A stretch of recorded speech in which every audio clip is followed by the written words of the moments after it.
was weird. Please don't ever do that again. Made me sick. I approve.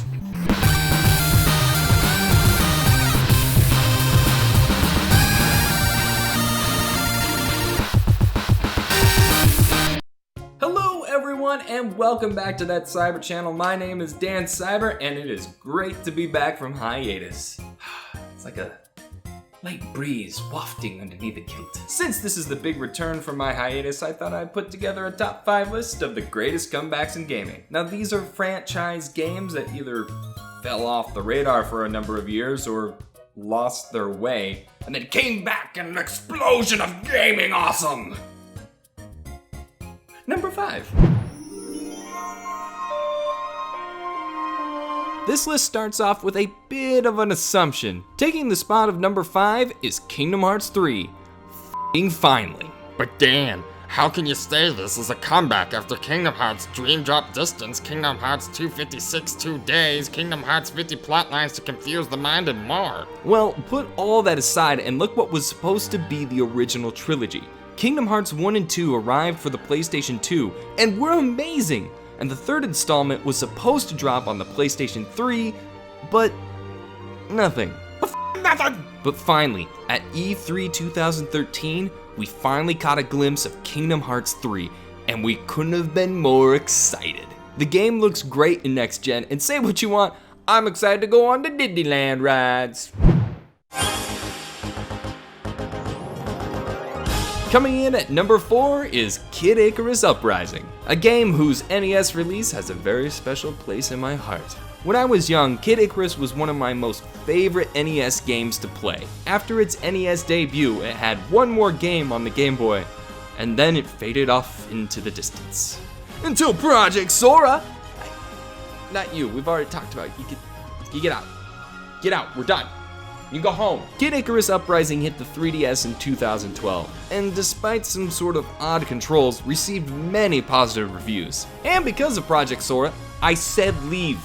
Leave. Because of Project Sora, Pip would find himself not only in his own game, but also fighting in the Smash Bros. Arena in Smash Bros. Brawl. Good job, little buddy. I said not you get the f*** out of my apartment! Taking the third spot on my list was the return of one of my old favorite characters, Rayman. Rayman's last official platformer was actually on the PlayStation 2. When he made the jump over to the Wii, he didn't so much have a platformer as in an assortment of minigames including the Despicable Me minions' father, the Rabid Rabbits.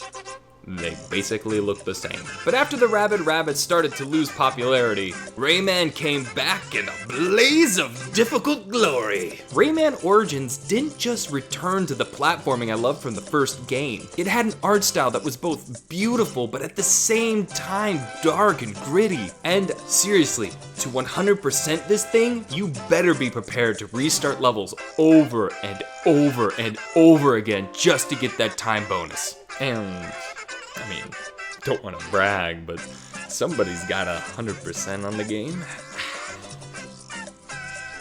My friends thought I was dead for 2 weeks. Well, this isn't the first time that Metroid's been on a list, and I'm sure it will not be the last. Back in the 90s, Metroid had traditionally been a 2D game, and a lot of fans were actually worried to see it make the jump from 2D to 3D. That's when Retro Studios walked in and said, "We're gonna blow your mind." And blow our minds they did.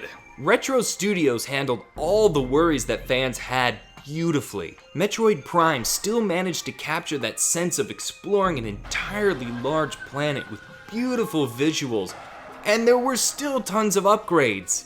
And if you missed one, you were still God damn it, I was missing one. Yes, that's 8-bit music in a game that's from 2008. Taking our number 1 spot on the list is Mega Man 9. After Mega Man 7 and 8 seemed to fail in the eyes of fans, Mega Man kind of faded off into the distance to let Mega Man X take the reins. and then fade off into distance to let Mega Man Legends. I think you get where this is going. Then Capcom did something that would change the world of gaming. In September of 2008, Mega Man 9 hit the scene in all of its 8-bit glory. Capcom could have swung for really sharp, awesome graphics with the power of the PlayStation 3 and Xbox 360, but decided to return to its roots. And in doing so, brought all the infuriating NES difficulty along for the ride. Yet despite the difficulty, this game still managed to capture everything we loved about Mega Man. From the level design to the robot map. You've gotta be f***ing kidding me. I quit. Nope, I'm done. I'm done. Nope. I'm not playing this game anymore. Hey everyone, thanks for watching. If you enjoyed this video, don't forget to leave a like down below. Also, you can become a Cybernaut today by also clicking that subscribe button, which is found down below. And what game did you think was the best comeback of all time? Leave a comment, once again, down below. And until next time, Cybert out.